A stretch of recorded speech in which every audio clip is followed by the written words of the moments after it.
Mela by Dr. KK's Heart Care Foundation of India. We're keeping all of his work alive. And the whole purpose of whatever he started was to raise health awareness, to raise overall awareness about mental, spiritual, physical well being using entertainment and using infotainment as a medium. What we've tried to do over the past couple of days, today is day 4, tomorrow is our last day. What we've been doing over the past couple of days is really raising awareness on different aspects of life, honestly. Life skills, soft skills, things that impact us. And one of the most important things and one of the primary things that impact our day-to-day life is communication, and how do you actually communicate with one another through creative expression. We have seen over the past 2 years that everyone's been stuck at home. They've not been meeting people. We've been communicating with each other through new forms. Zoom has become a part of our daily life. So has Teams. We haven't had the chance to go and meet people. So how do you creatively express each other through a computer screen? Now everyone knows how to log in, to Zoom. Everyone knows how to work from home. Everyone has been, has learned and adapted, and also the importance of adapting in the current times, right? No one thought that we would be locked into our homes for months at a stretch. So we're going to be discussing how the pandemic changed each profession, how to unleash your creativity, um, also some aspects of soft skills, important skills like writing. How do you plan campaigns? How do you deal with crisis, especially for brands, especially for anyone who needs PR? We're talking about advertising. We're talking about content development. So I'm looking forward to this panel. Hopefully, everyone who's watching live, this is being this is being aired live to our 15 lakh subscriber base on YouTube, Facebook, and other platforms. So thank you everyone for joining us here. Quickly introducing the panel. We have Paramita Sarkar. She works with me at Talking Point Communications. We are an integrated PR agency. We work with clients from across different sectors. We do a lot of crisis management. We do a lot of reputation building. We do different kind of things. So thanks for being here, Paramita. I know we've spoken yesterday as well on the platform. I have Thank you, Nana. I have Ambika Alvin. She is the founder and CEO of a writing venture. She's the mom, she's a homemaker, and she's an entrepreneur. So those are definitely multitasking skills that we can learn from her today. So thanks for joining Thank us. you, Nana. Thank you for your opportunity. And then we have Mr. Shuboy Ahuja, who's an account supervisor at Shell India. He used to work with Ogilvy. He can really talk about brand campaigns, creativity. I Hi mean, there. that's his forte, and that's the conversation we are having today. So why don't you all kind of start by introducing yourselves, what you do, and why you're so passionate about what you do, and what creativity means to you? So over to you, Shuvoy. Let's start with you today. Talking about why advertising, I honestly don't know how I ended up here, but clearly, when I started working at Dentsu in the year 2016, I was stunned by the impact my ads were making. I couldn't realize that anybody who I did not even know was experiencing the kind of work I was doing. So funny joke, I just woke up one day and I realized that the kind of work I was doing was on the front page of a newspaper. And I realized that, dude, okay, if my work can make that much of impact, how much can how much how much can it make a difference if I start putting a thought into it? How much of a difference can it make to the society? Not just brands. There's so much more that brands also try to do. Along with that, there is so much more that advertising or communications as a whole can do. So I mean that just pushed me to to get into advertising, to get more into it, and since then I've just been on it, and there's been no stopping. There has been some award-winning work. There has been some amazing campaign that we've done that has made a difference to the society as well. So yeah, more or less up somewhere or the other. I'm very proud of the work that I've been doing, and that feeling itself is the reason what's been driving me. I'm going to go to Paramita because Shuvoy said, seeing your work in on the Exactly. newspaper. So you work on the other side of things, right? One is, of course, yes, we do have client news that has hit has become front page news as well. But actually changing the reputation, enhancing the reputation of a brand, being the part of a success story of some of the most well-known brands. So what has been your journey in the PR field, and what do you love about it? Yeah, I think I love everything about PR. Only the one part which I don't like much is our final results. Heavily is dependent. Like Shiva said, he's very happy to see his work on the front page of the newspaper. Even if I give my 400%, it becomes a little difficult to have my thing in the first page, front page of the newspaper. We have to work really hard because everything that we do is unpaid, and it takes that much amount of time to build a relationship. But over the last almost 10 years that I've been in the industry, I think our winning point is the relationships that we have made with the journalists, the journey that our brands have taken through us. I mean, we have played an integral role in, I mean, we have some clients who are now unicorns. So being a part of their integral journey, being their counselor in communications, how to go and seeing your client stories in newspapers as front page features or cover stories gives you a big high. I mean, that high is there from day one, it's still there. I mean, it's the same excitement that I used to get on day one, and I get the same excitement seeing a good story of my client out. And again, as Shivoy said, it's not about only the brand, it's also about the bigger impact that the way it touches millions of lives. So the stories through that, I mean, we are the people who are behind the stories which comes out. So yes, that is what I love about communications and PR, the stories that we build about the brand and that reaches to so many people. Because Shivoy spoke about advertisements, Paramita spoke about stories which hit either the front page or not the front page. That's the biggest myth that anything must hit the front page. You're the person who actually delivers the content, right? What kind of content should go where, and how do you actually curate powerful content enough to change brands and their reputation and to enhance those? What has been your journey? What do you love about what you do? So I like to call myself an accidental entrepreneur. Up until 12th, I was not sure what I want to do, but what I had was my love for the English language.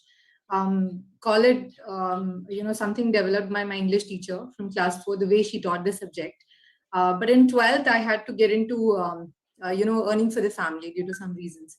But that's where I found what I really want to do. So I joined TERI, the Energy and Resources Institute, and that's pretty much where I learned everything that I know today. We literally multitasked in that organization. So I've done everything from organizing events to just editing flyers for a month. So I started out as a copy editor, and then after 5 years in TERI, I had my first child, and that's when I quit because I wanted to be with the baby. But I never stopped working. So I started writing, which was of course my first passion. And eventually, after my second child in 2014, I think that was also the time when a lot of startups were coming in. So, and they needed content. And I said, why not? Let me try to, use my experience of all these years to start writing. And I think, Nana, you were the first person I contacted. And I've been with the team TPC team since then, and we've grown to accommodate a lot of clients from them. I think what I'm passionate about is the fact that I get to read up and write on anything and everything. And there's so much to learn because content as a whole, gives you so much exposure to so many different subjects and so many different aspects. You're reading every day, and the fact that you're the voice of the brand, you're the connect between the brand and the target audience. You get to write, what somebody is trying to express, be it a brand or a person. So I think that's the biggest high that you get. Although you don't get a byline, you don't get to see your name, but then the fact that that content is done by you and that you've been able to capture the essence of what the brand is trying to say is what gives me a high every single day, and I wouldn't change anything about it. Shivoy, a lot of so the whole idea of this panel, and of course, eventually we are going to be announcing awards. We got over 2,000 entries honestly in the past 1 month. We screened all the participants over the past 10 days. These are all competitions, ranging from dancing, painting, and what we are going to be announcing in this session is graphic designing, filmmaking, all everything related to creative field and communication, right? What is the intersection between design, content, and actual strategic thinking in terms of how do you place all of those together and how do you capture all of those together so that your end audience relates to it and your end audience knows. So a lot of times ads that you may design may just have 4 words. right? It may have just one line, but that's powerful enough.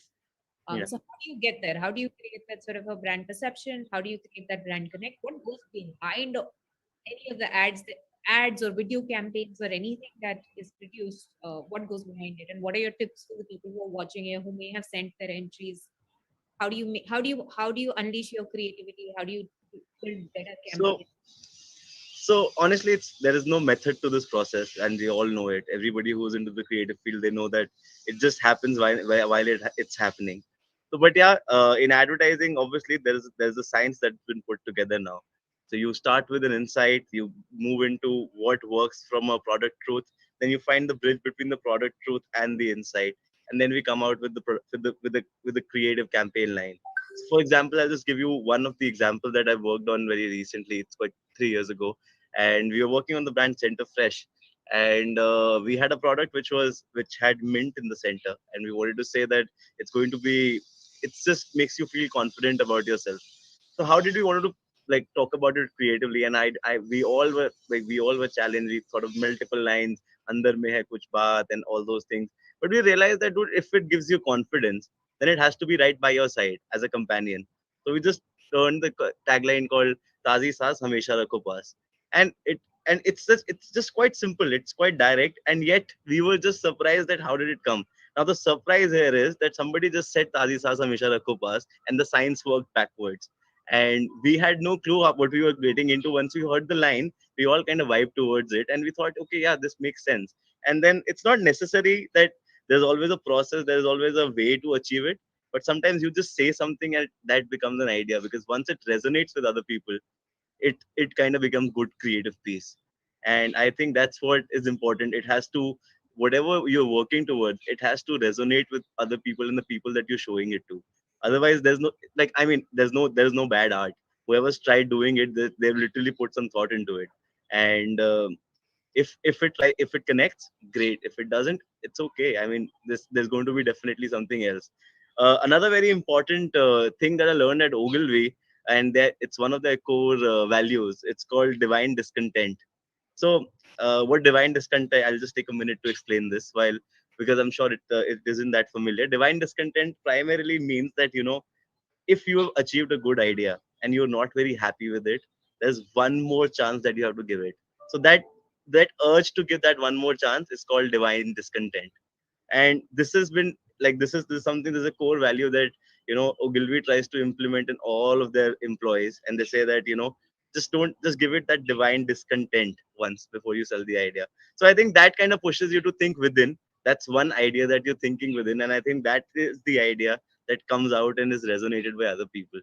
So yeah, I think to answer your question, uh, there is no way or process to achieve it, and it just happens while the moment you were happy with something and you've got what you were what you desired for, I think you're home, and that is a piece that will be liked by everybody. Thank you. That's very very insightful, Paramita. We come from a field where there is always a crisis. And Fortunately, somehow our crisis is always on weekends and holidays. I think all I campaigns don't know if happen on this the is an weekend. universal truth or not. Yeah, all campaigns happen over the weekends. so all our Or crises crisis. happen starting 10 p.m. from 10 p.m. on Saturday night till 10 p.m. on Sunday night, and through the week there is never a crisis. Yeah, because I'm sure, and I think there's a reason behind this, because people are at their most free time around that time, and that's when they try to, okay, let me pull that brand down, and then they tweet Exactly. something. So that's where your life begins. So what's your? I mean, it's a stressful job. There is a lot of crisis, but it's exciting, right? You have different, and I'm sure you feel the same way. And I'm talking out of my experience as well. It's exciting. You're doing different things. You're learning about different industries. You're being creative. You being your creative best, right? We're taking ad campaigns and implementing them through PR. We're taking strong, powerful content and implementing them through PR. We're dealing with crisis situations, different sectors, from finance to NGOs to health to fashion. We're doing everything in one go. So what kind of goes into the entire PR field? Maybe PR for dummies, basics. If you can kind of highlight. What is it that we do, and what makes you happy about it? Like you started with crisis management. I mean, PR entails a lot of things. One is obviously, communicating your the vision of the brand to media and escalating the image that they have. But crisis management, I think, is one of the crucial, and especially with the advent of technology, as it has helped brands also.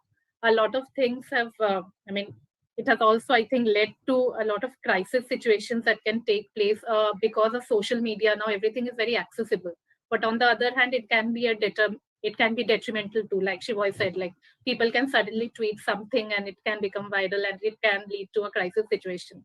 So I think the basic things which go into managing crisis are can be divided into three steps. Like the crisis management actually needs to be started before the actual crisis hits you. You cannot wait for the crisis to take place and then act on it, because when the crisis has hit you, you don't get any time to react. So you should have a response plan ready beforehand. You should be aware, like you can think of hypothetical statements regarding to your brand, that what can lead to crisis situations. You can lead your templates ready, you can keep your statements ready, you can get it vetted by your legal team, because that is also very important aspect that we got to know, that you cannot just go out with a statement without getting it vetted by your legal team. That is also very important what you say in terms of legality. And it is very crucial that you identify a team of spokesperson that who will be representing the company in terms of crisis. Everybody wants to be the spokesperson in terms of crisis, everybody has inside news, but you cannot allow that, right? Then in the time actual when the crisis hits you, you have to be quick, you have to be accurate. I'm talking in terms of media especially, they are waiting, they have got the news and now they are waiting for a comment. So no comment is the worst thing that can happen in crisis management. You cannot have no comments. Just be transparent, be what they need. Obviously it is very initial stage of the crisis when you're reacting or when you're reaching out to the media. It is fine to say that, we are very, it was an unfortunate incident, we are looking into the matter, our team is looking into the matter and we'll get back to you. They will be fine with it. But if we don't give anything, our rivals are waiting to give their own opinion. They'll make up things, they'll cook up things, and they'll reach to the media on our behalf. So don't allow that. And then again, there can be many people who can be the spokesperson, but voice needs to be one. What that means is there can be multiple spokesperson, but everybody should be conveying the same message. Everybody should have the same voice while speaking on behalf of the company. And internal stakeholders, your employees, are very important. Please keep them informed, good or bad, whatever has happened, just keep them informed so they are not misinformed. Let them not speak to outside stakeholders, but at least keep them informed. And obviously, once the crisis gets over, it is as business as usual. But it is still important to see, to learn from what has happened. Then you do repair of reputation that has been hampered. You need to repair that by, like for us PR people, we need to feed in positive stories about the brand, and you need to divert the attention that has gone in the crisis. So I think these are some parts which is very crucial to crisis management.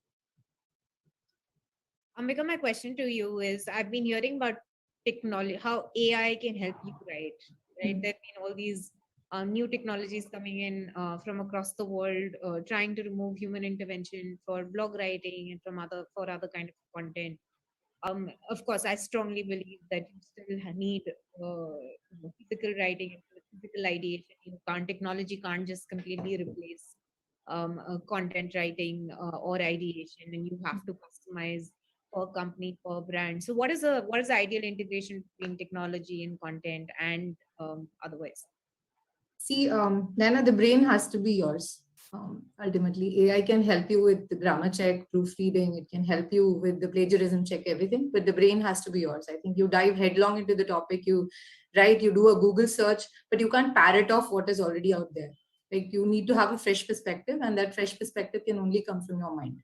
So, try to research as much as possible, get your facts right, use technology to the fullest, but only till the point where you don't get it to right.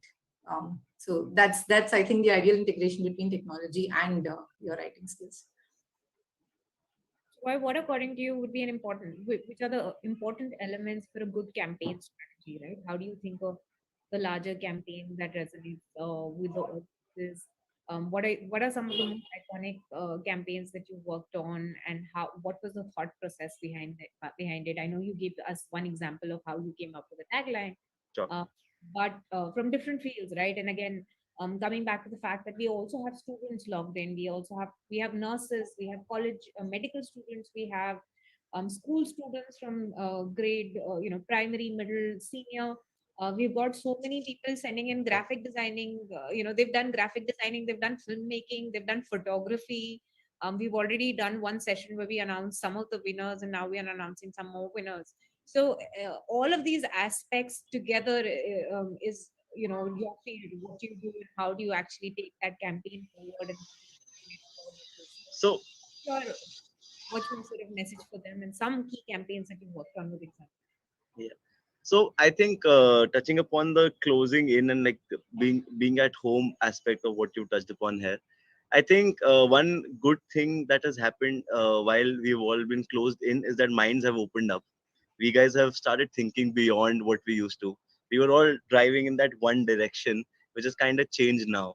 And I think it's given us an opportunity to think more and beyond. So I think everyone who's staying in and is trying to do something new, and I really doubt anybody on this panel, anybody in the audience here, have not tried to not do something different while they were closed into the house. So I think there's an opportunity, and there's a very nice silver lining to it as well. While it also has its own cons, but I think it has given a lot of people an opportunity to explore newer things, and I think that kind of works. Now coming back to the part where what works as an idea, I think there's only one aspect to it, is the human truth. If your idea connects with the human truth, I think it's that is the best idea. No matter if it's targeted to a smaller audience, if it has a human truth behind it, it is going to work. And I will sum it up with an example which we guys had done in the year 2016 for Airtel Delhi Half Marathon. So while we were discussing, we were talking about how do we want to promote, what is the new thing that we want to do this year. And everybody was talking about that. So we just started talking to people, how excited are you about the run? And while accidentally, I think that was just a momentary thing. There was a disabled person in our team, and he couldn't run. And while we all were discussing, we were so insensitive. I just realized, that hit me, that how we were so insensitive about this person who cannot take this run. And all of us are discussing, the pros and cons of taking a marathon, and how it feels to run, and like XYZ. We just kind of feel that, dude, it's so bad. Like, I mean, why are we discussing it in front of him? It's going to make him feel bad. It's insensitive. And at that moment, we realized, okay, while we have to do something for like this guy, and now we're not talking about something great or something extraordinary, but what we planned to do here was that we created a web app where we asked people to run from home. There are a lot of people who cannot run, and that could be about XYZ reason. We didn't want to just narrow it down to disabled people, but there are lazy people like me who don't want to go for a run. So we thought, let's make people run at home, and we created this web app where we made people run on their fingers. So on your touch screen, you can just run for 21 kilometers and you can achieve the app. This way, we gave confidence to so many people that, come on, it's not as bad to run this thing. And the people who and the end product of this was the number of people who ran in the online marathon. Those number of people were educated for e-literacy with the help of Airtel team, and we kind of gave e-literacy to a lot of people who did not have access. We gave them tabs and access to internet, so that these guys could have access to internet from remote areas. And I think that idea kind of worked, because I saw a lot of people running around at home and feel confident that I ran the marathon. And I feel there was a human truth somewhere, and we kind of did it. So I don't know if you find it a great idea or not, but I still feel it worked for somebody. No, there's so many people, right? A lot of people would want to run the marathon, or a lot of people would think that they would run the marathon, but running on their screen is definitely something most of us will be able to do, even if we're not able to take time out of our busy lives to actually run the marathon, and encourage it enough to do something. So great idea and great example, Shoy. It really shows that how you're And I'm adapting. sorry, I can't hear you. Can you be a little louder? Sorry. I'm saying you're actually adapting to what you see in your daily life, right? And bringing that. And that's what's important. Like you said, the Yeah. humans have to connect with an idea. You have to connect with what you're doing and what resonates with the audiences as well. Um, you I know, think, yeah, Parul, I think something like like he said, because of the last 2 years of the pandemic, something which has come in the communications also, or even if not reaching out to the audience in our relations with our agencies, even relation with our clients, is empathy. I mean, in all our communication modes, in all the ways we, I mean, even with media, the relation that we have, empathy is playing an important role after the pandemic. I mean, lines have blurred between PR and journalists, there is more human connection, there is that human touch now, which is playing a crucial role. So I think even in communications that is going there, when you design campaigns, a lot of, like, everything has changed now that, I mean, we have reached the endemic stage now post COVID, and things will change. But I think COVID has given a new meaning to all forms of communication. We have, even for, like, we have a lot of health clients. So for us, COVID, post COVID, it actually took, I mean, our uh, health clients went on a new high with COVID. I mean, obviously, it was not a great situation that we were in, but for some clients and many companies, like we have like an online grocery company, or so they boomed in pandemic, and their communication around that has a lot of empathy in every mode. I think that is one thing that has changed after pandemic. Since you spoke about empathy, right? That's also where the role of video has really come to the forefront, and video is now being integrated into campaigns. Video is being integrated into even the stuff that we do in PR. That's also because visual communication is something that people look out for. It's something that they, so a mix of both, right? Empathetic communication and also relatability. Paramita, you want to talk about the role of video in overall campaigns and also creative content I before. think obviously, I mean, now more of, we even see in our set of clients that more of them are investing in videos, because video is a visual form of communication, and it obviously attracts their target audience much more than any other form of, whether it be written communication or any other. I mean, I think the impact is very quick. The impact you can, I mean, those are tangible impact that you can see from a video campaign. So now most of us, especially our lifestyle clients, even our healthcare clients, the e-commerce clients, they're all wanting to go into video campaigns. And video campaigns, before it was video means TV, obviously that does not remain anymore. You have many forms, many I mean, many outlets where you can put a video campaign. Social media is huge now. So I think putting a video campaign there, you instantly reach out to your target audience, they instantly like your videos. The response that you're getting is immediate. Before, you used to play TVCs, you had to wait, for the response, that how was the response, what was it, I mean, you have to wait for the charts that came later. But for social media, it's instant, it is quick. So yes, why not? I mean, video is the way to go. I think Shivoy can enlighten more on video campaigns by clients.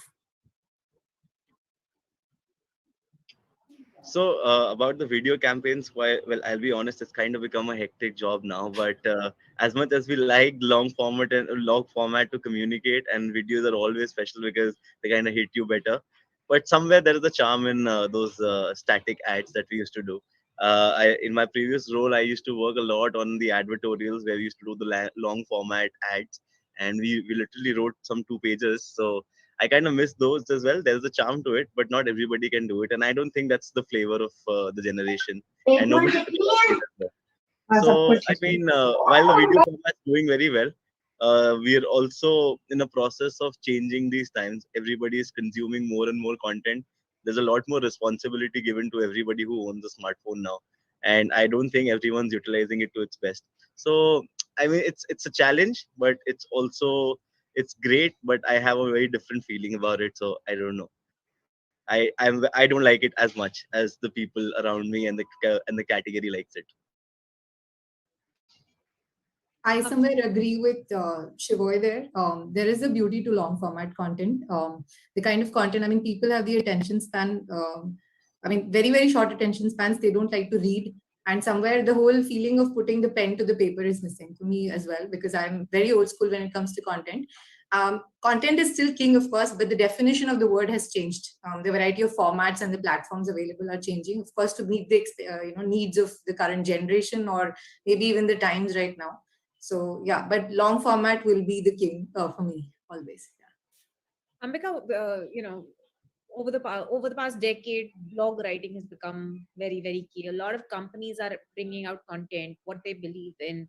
There's a lot of content now. So from long blogs, it's gone to shorter blogs. Then it's gone to LinkedIn posts. It's gone Yes. short, sort of comprehensive posts. We've seen the popularity of platforms like InShots, which kind of sum up things. That's also because of the time constraint, the fast-paced lives that everyone is living. So while no one can replace long-form content, and that's really why even platforms like a TOI, TOI has come up with long forms. ET Prime is doing long forms. Ken had come up with longer features. So even in the journalism field, we saw multiple publications coming up with both. So we have in shorts on one side, and then we have long forms on the other side by media houses. So how do you adapt to both sides, and also how do you Twitter really brought out this whole thing of giving very, very short content, which would define whatever you want to say, your mood, your what you're doing. Everything had to be short and crisp. So how do you? A lot of people face this challenge, right? They'll write 1,000 words and then they'll be like, "Oh, I have to reduce it to 200. How do I do that?" How do you? What are your tips to people? To write to the point, but also communicate their messages in the right way, and also to often write long forms also. So I think one cannot really tell you how to write. That's not a skill that somebody can give you. It's just something inbuilt. For me, as like I said, as an old school writer, for me it was a huge challenge to adapt to the short form content, especially because I come from and the lack of a better word, I come from an era where I'm used to writing pages and pages of content. But then Twitter came, then there was LinkedIn. LinkedIn is still better because you still get to write a little more formal content, but Twitter, yes, it was a challenge. I think the underlying thing here is the same. It takes a lot more time to think up short form content than it does for a long form content, because to write a line which just gets that message across to the audience takes a lot more time. So I could be spending an hour extra to write that one line, than I am for writing, say, 1,000 word article. And of course, you face a writer's block often. When you cannot think the same way. If you say, there have been times when I've just written a paragraph and just sat staring at that paragraph for about 2 hours or 3 hours and not gone beyond that. I think you need to understand what you're going to write even before you begin writing. For be it short content or long content, just dive into the issue or the topic headlong. I mean, you would think that writing for Twitter is just simply, something like typing a message to a friend, or, just say typing a WhatsApp message. But I think as a writer, you must offer a fresh perspective to what something that has been done dime a dozen times. So, and I think you should separate the tonality and the voice for every person that you write on behalf of. You should understand who you're writing for, what is the target audience, and read a lot. So Nana, you would agree, in one of our recent clients, often clients like to write formally, but for a recent client, he wanted a very, very informal content, and he was even okay with interspersing it with Hindi content. So again, there was a challenge because no two people write the same. So I think just understand the person you're writing for, read up a lot. The key is to read here. I think read and read more. Read up on how they write, what kind of thoughts they want to put across, what have they written before. And and I think practice discipline and persistence is what you need for writing. You just need to write, read, and write. That's it. So I'm going to ask, one last question to everyone before we go on to announcing the results. So then I'm going to hand over to Sakshi, because there are lots of students eagerly waiting to know if they've won or not. For everyone who's waiting eagerly, I mean, it's great to win, but even if you haven't won, you're probably better than everyone else because you're on a learning curve. You're going to get better. Your content is already unique.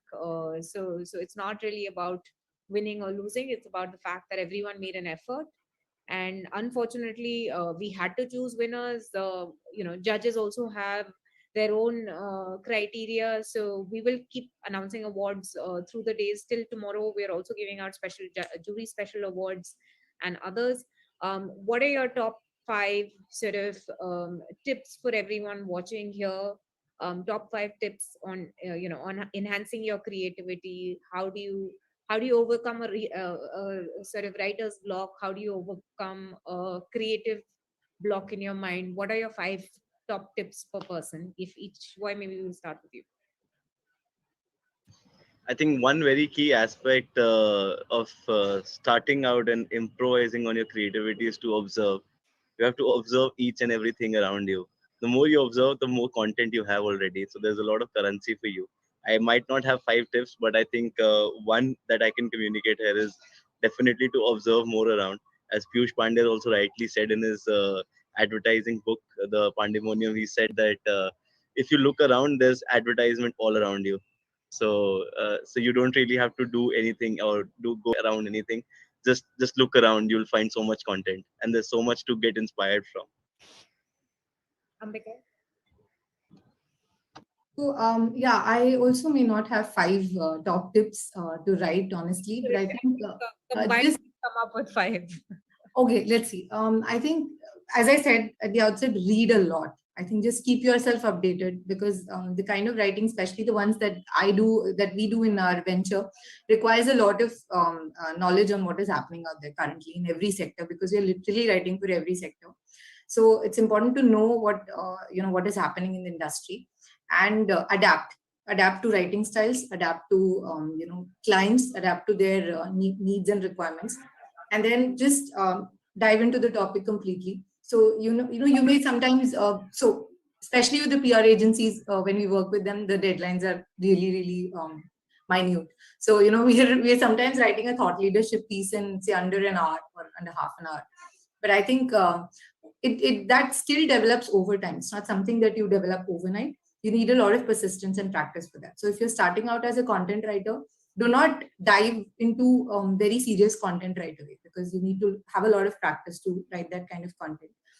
And last but not the least, I think keep at it, because writing is not something that you can teach or learn. It's just a skill that develops. So the underlying thing is to just I mean, you can be a doctor and a writer. You can be, you could have done your masters in some other field, but you can still choose to write.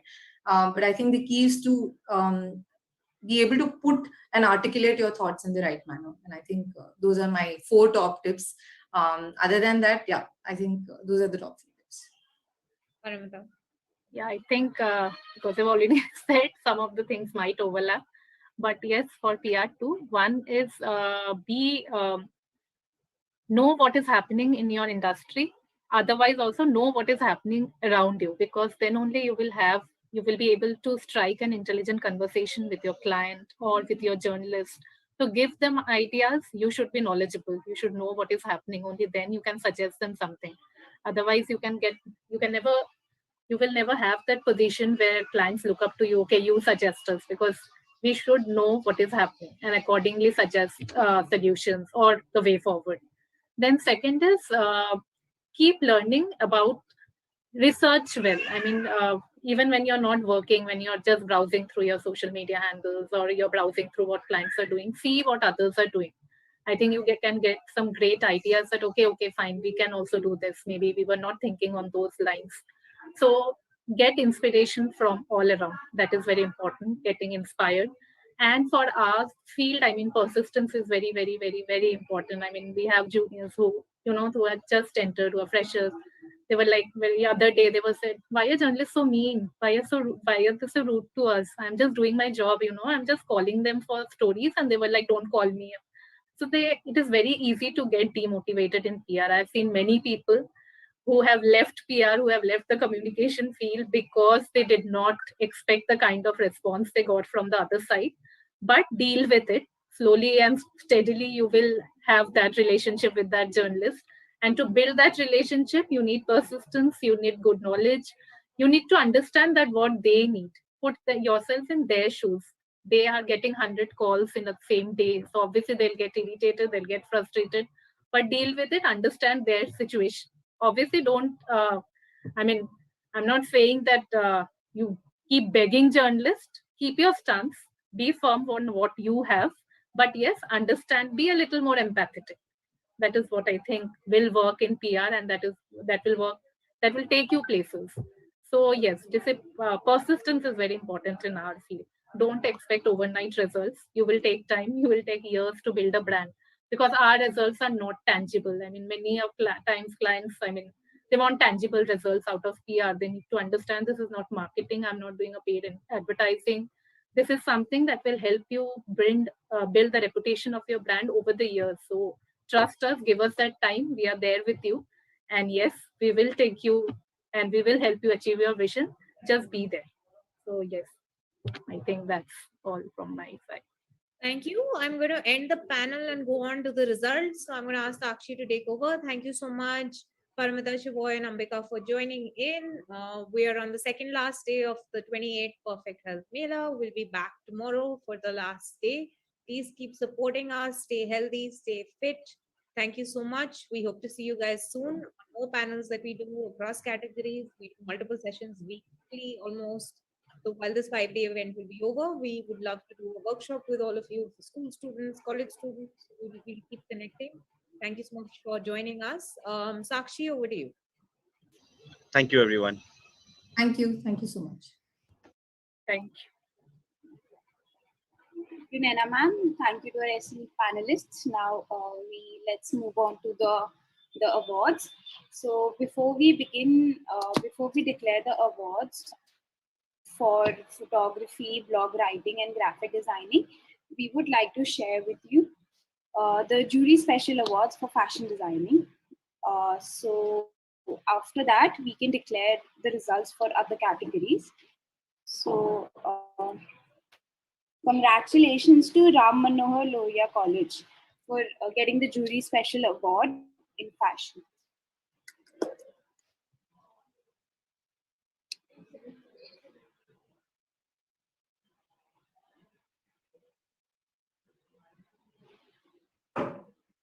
Ritu, can we please have the video?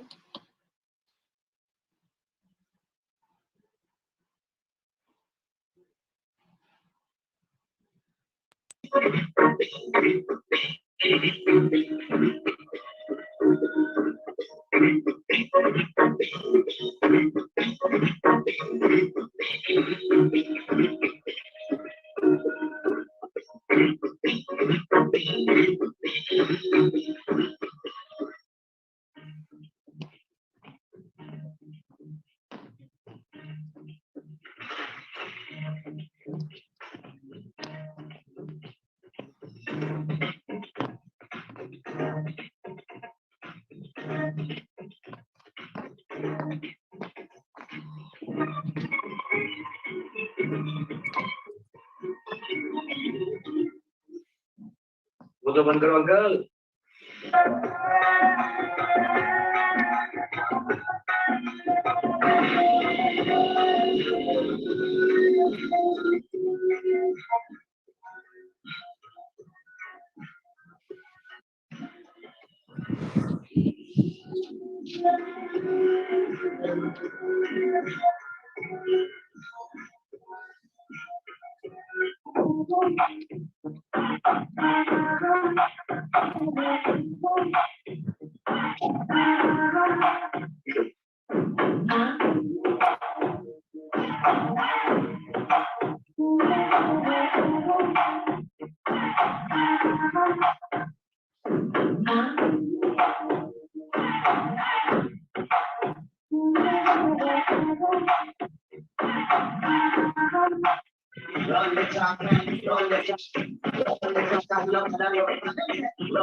Congratulations to Ram Manohar Lohia College.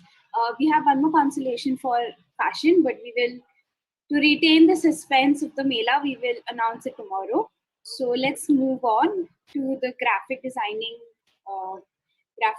designing award. Congratulations to Preeti Agarwal from Jamia Hamdard University for winning first prize. Can we please see her art on screen? Can we see her post on screen? Very well made. Such very smart choice of colors and space. Congratulations to you, Preeti. Thank you for participating. Now, since we are short on time, I will quickly announce the winners for blog writing. Congratulations to Nikita Jagra from Dr. RML College. Nikita, are you here? Okay, congratulations to Nikita. And the second prize goes to Arushi Ansari from Jamia Hamdard University. Are you here, Ayushi? Arushi. I'm so sorry. Okay, whenever you're seeing this video, congratulations to you. We loved your writing. And the first prize goes to Arun Saji from DIPSAR. Congratulations to you. We loved all your entries. It was fantastic. And thank you for participating and choosing to showcase your talent on our platform. Now let's quickly move on to the phone photography category. The third prize goes to Akhila Saji from Holy Family College of Nursing. So our theme was stay home, stay safe, and we suggested clicking pictures in an environment, home photography, that would suggest that art can also be something like photography can also be mastered and practiced in a safe space of your own home. So this is the third prize. Congratulations to you, beautiful click. Now we move on to the second winner. Congratulations to Ashpreet Kaur from Army School of Nursing.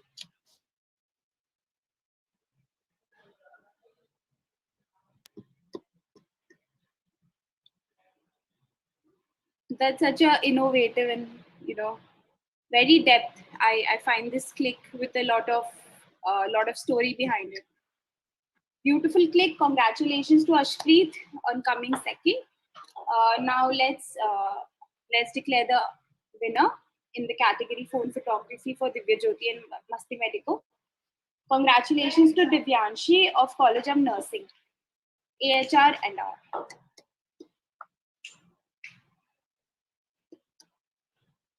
Again, very a story that speaks for itself, because we often hear the phrase that a story speaks louder than words, and a story is worth more than 1,000 words. And I think this picture itself it explains itself. So congratulations to Divyanshi, congratulations to all the winners, and thank you for joining us today. Now we will move on to our next session. Over to you, Reshma ma'am. I will just introduce. Can we stop the live?